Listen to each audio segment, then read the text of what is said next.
Лаура, какво правиш? Здрасти, Наско. Ами, какво правя? Прибрах се от Индия. Ама какво правиш? Имах преди, какво правиш постоянно на телефона? Ами, в V момент съм. Ти знаеш ли, че аз имам V момент? Така ли?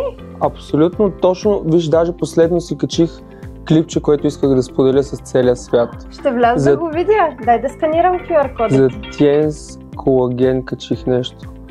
Сега ще ти дам моя QR код, за да можеш да ме последваш.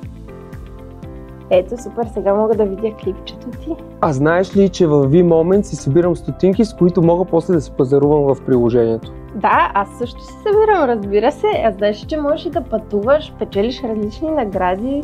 Освен да си пожелаем един Дубай с тебе. Айде, супер!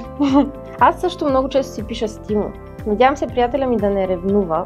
Все пак това е AI, но си имат собствен AI.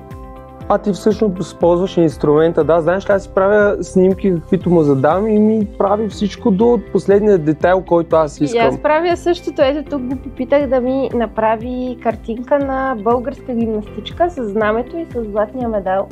Исках да си я кача за празника и ето я готова. Говори ми Тимо, обаче, извинявай, малко ме разсея. Иска да си говорим.